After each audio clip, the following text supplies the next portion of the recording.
So, ich stehe hier auf meinem größten Weizenfeld und möchte mit diesem Video einfach mal Informationen aus erster Hand liefern als Bauer, wie es auf diesem Feld aussieht, das wir in Direktsaat bewirtschaften. Unseren ganzen Hof bewirtschaften wir in Direktsaat, weil das umweltfreundlichste und naturnächste Ackerbauverfahren ist unserer Meinung nach und wir damit unsere Böden regenerieren wollen oder erhalten wollen. Und das geht eben mit Direktsaat, mit 3 Pfeilern. Das heißt einmal absolute Bodenruhe, es wird also keine Bodenbearbeitung durchgeführt, keine mechanische Unkrautbekämpfung ist möglich. Es ist eine Bodenbedeckung notwendig, das heißt alle Pflanzenreste müssen auf dem Feld, auf der Bodenoberfläche verbleiben und wir brauchen möglichst viel Biodiversität, also eine möglichst diverse Fruchtfolge. Wir bauen hier 5, 6, 7 verschiedene Früchte an auf dem Hof, je nachdem wie das Jahr und die Gegebenheiten sind.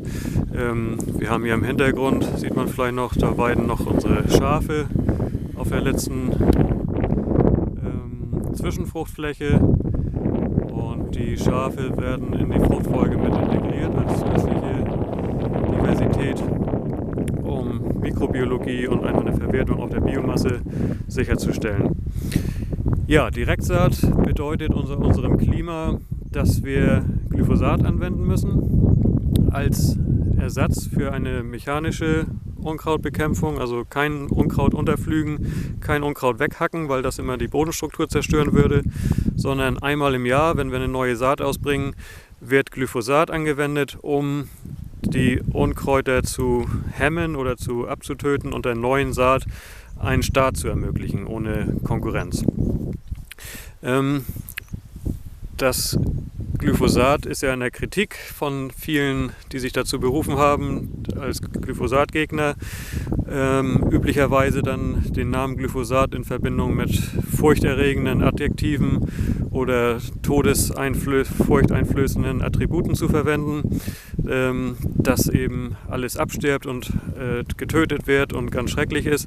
Und ich will hier eben einfach mal zeigen, wie es denn auf einem Acker tatsächlich aussieht und mal die Wirklichkeit zeigen. Der eine Kritikpunkt ist eben die Biodiversität zerstörende Wirkung des Glyphosats. Und da können wir mal hier schon mal gucken, was denn hier los ist. Es gibt natürlich viele kleine Unkrautpflanzen. Es gibt hier größere, noch Bohnenpflanzen vom letzten Jahr. Es gibt hier ganz viel Halme, Getreidehalme, obwohl die Vorfrucht ja Bohne war.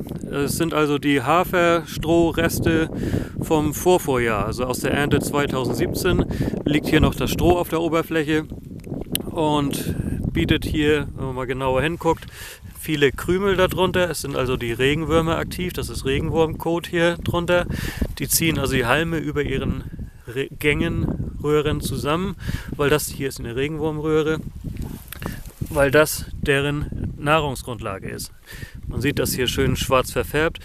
Hier Pilzpyknidien, die schwarzen Punkte auf dem Halm. Das ist das Futter für die Regenwürmer, die lutschen die Oberfläche ab und zersetzen dabei den Halm, den sie dann auch in ihre Röhren reinziehen und mit der Grabtätigkeit den Boden durchlüften, auflockern und für Porenstabilität sorgen. Also im Grunde der Ersatz für die mechanische Bodenbearbeitung sind, die mit Flugegge und den Bodenbearbeitungsgeräten sonst durchgeführt wird, aber damit nur von kurzer Dauer ist. Bei uns mit den Regenwürmern ist es eben beständig.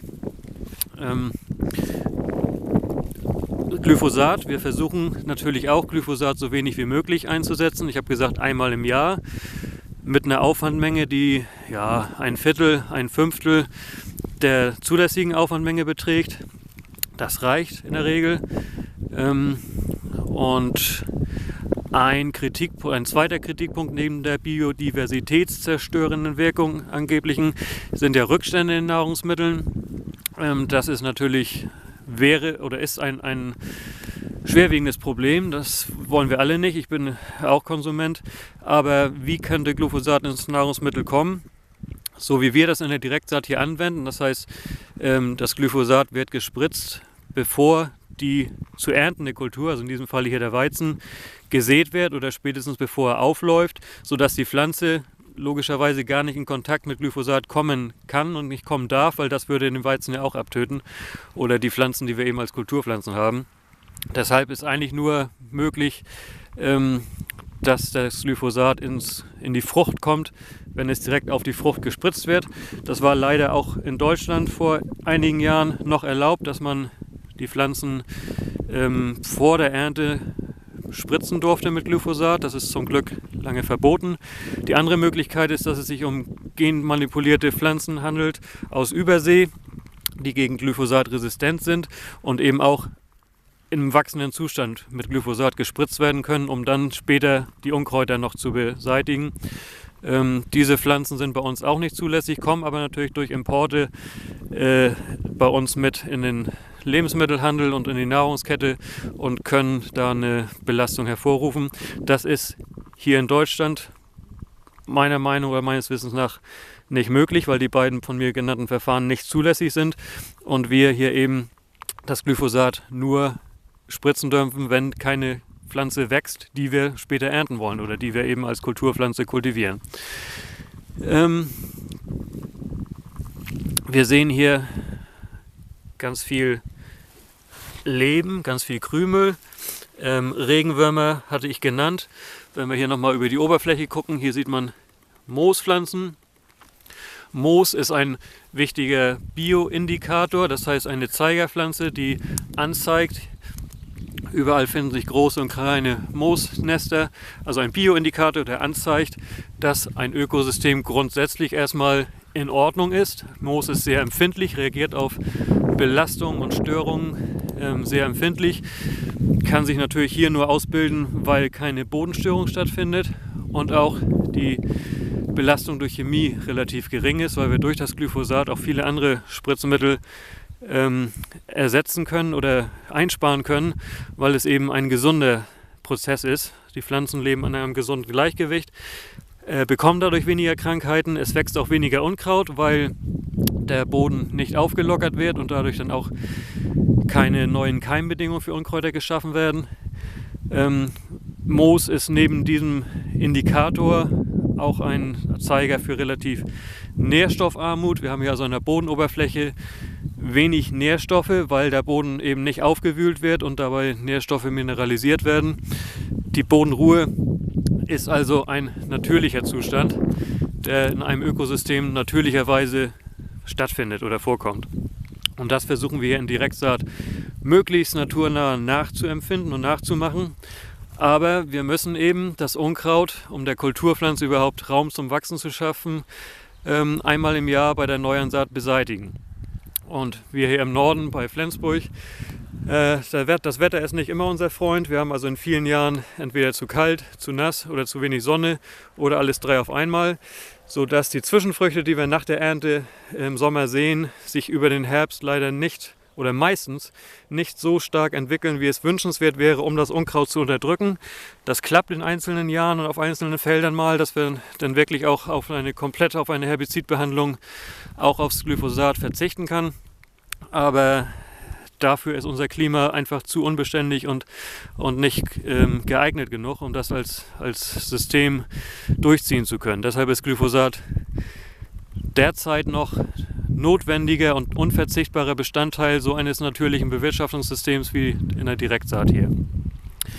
Gut, gucken wir uns hier den Moos nochmal genauer an.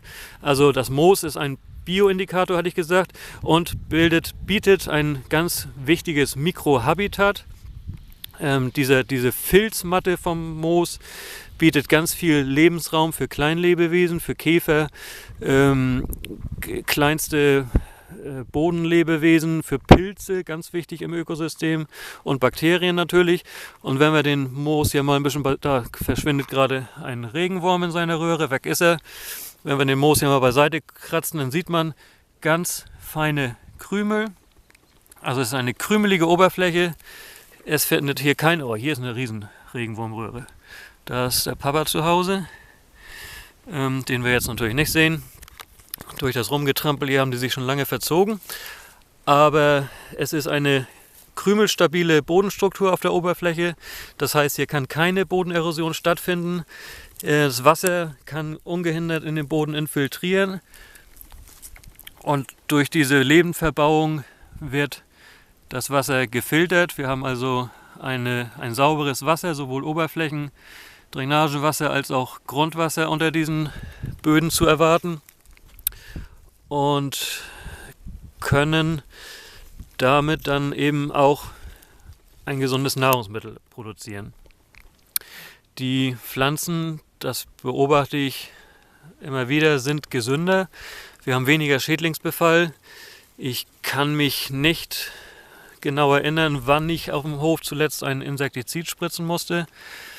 Also die Insektenabwehr ist deutlich verbessert. Auch die pilzliche Abwehrkräfte oder die abwehrkräftigen pilzlichen Erreger sind verbessert. Das kann man schon nach kurzer Zeit feststellen. Ich habe dieses Feld hier ausgewählt für dieses Video, um zu zeigen, was hier an Leben und an Biodiversität noch auf dem Acker ist, weil wir hier auf diesem Feld jetzt das Besondere hatten, dass in 2018 im Frühjahr die Ackerbohne gesät wurde und im Herbst dann der Winterweizen. Das heißt, im vergangenen Jahr 2018 ist jetzt zweimal Glyphosat gespritzt worden. Und dafür ist natürlich im Vorjahr einmal ausgefallen, was nur eine zeitliche Verschiebung war durch die Frühjahrsfrucht und Winterfrucht. Aber nach der Redensart der Glyphosat-Gegner müsste das natürlich die absolute Apokalypse sein. Also zweimal im Jahr, einmal im April, einmal im September, hier unter meinen Füßen Glyphosat gespritzt. Und trotzdem sehen wir, dass es grünt und sprießt und überall Moos ist, überall Leben, Krümel, da ein Regenwurm. Weg ist er, ne, da ist er noch. Da verzieht sich gerade der Regenwurm. Also es ist hier viel Leben, viel Biodiversität. Moos als ein wichtiger Bioindikator auf der Bodenoberfläche und Regenwürmer als wichtige Bioindikatoren unter der Bodenoberfläche. Ja, das wollte ich einfach mal zeigen, dass jeder sich das mit eigenen Augen hier im Video mal angucken kann und sich seine eigene Meinung bilden kann. Einfach mal sehen mit eigenen Augen und nicht immer nur Fake News in den Nachrichten von den einschlägigen Gegnern glauben zu müssen. Okay, vielen Dank.